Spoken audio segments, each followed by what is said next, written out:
So our first speaker is Daniella Lock, who is a lecturer in law at King's College and helped coordinate a brilliant letter that went from a good number of notable lawyers and people working in the legal profession about the events of last Saturday. So please welcome Daniella to the platform.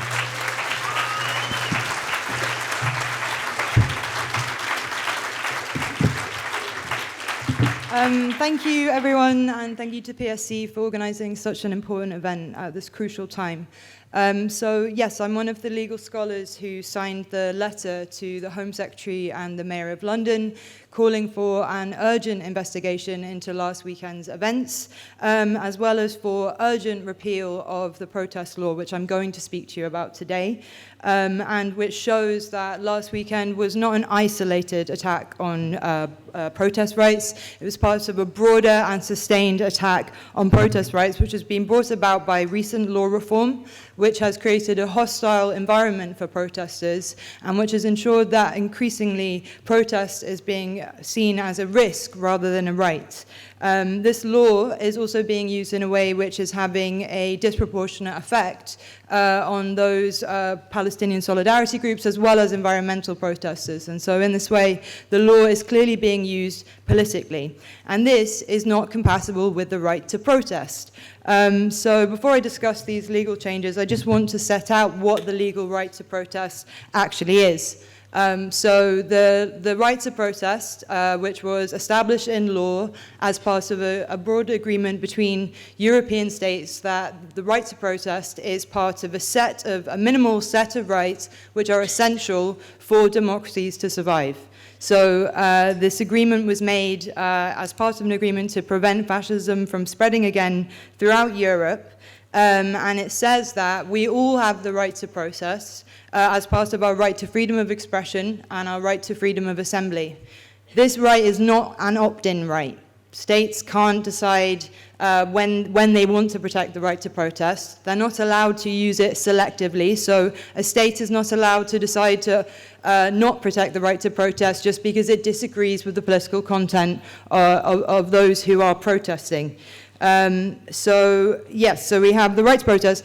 Basically, the way it exists is that for states to interfere with the right to protest, this has to be necessary for the public good, for public order, national security, etc. But crucially, any interference with the right to protest must be proportionate. So the state must be using the minimum interference necessary in order to protect this public good. And it's clear that the recent legal reform that has been passed by the last government but which has been upheld by the current government with the human rights lawyer living in number 10, this law reform is not compatible with the law with the right to protest being protected. So what is this law reform? So we have primary legislation. We have the Police Crime Sentencing and Courts Act 2022, which you will probably all have heard of, and which essentially allows the police to intervene where protests are noisy or are causing forms of disruption. This is not compatible with the right to protest. Protest is recognized in the case law that where protests are supposed to cause disruption, that's how they function, and that noise is perfectly compatible with this disruption. And it's perfectly compatible with the protest being peaceful. So the Police Crime Sentencing and Courts Act, not compatible with the right to protest, it seems, from the outside. Then we have the Public Order Act, which Rishi Sunak was open about the fact that had been the product of lobbying by Policy Exchange, which is an oil company-funded right-wing think tank that you might have heard of. And so the Public Order Act basically created a whole load of new offences related to protests and increase the criminal sentences that can be imposed on protesters to up to 10 years. So it's a hugely, again, disproportionate response to issues with protests at the moment.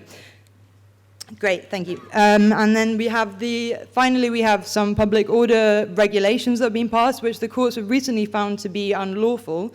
This has been This has been basically upheld by Keir Starmer, and the courts, despite having found this to be incompatible with the right to protest, Keir Starmer is pushing ahead and trying to defend these regulations in court.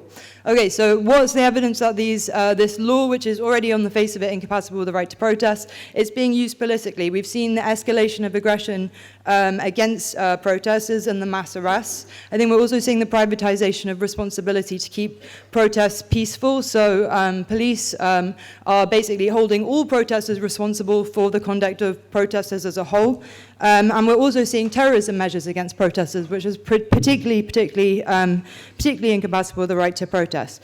So, yeah, we've got this law reform which is being used in a political way, and this seems to be part of a broader attack on basic democratic freedoms, as seen by the attacks that we've seen on election laws, the increasing national security powers, and in this way, yeah, I'm very happy to sign this letter and call for immediate law reform and an urgent investigation into what's just happened. Thank you.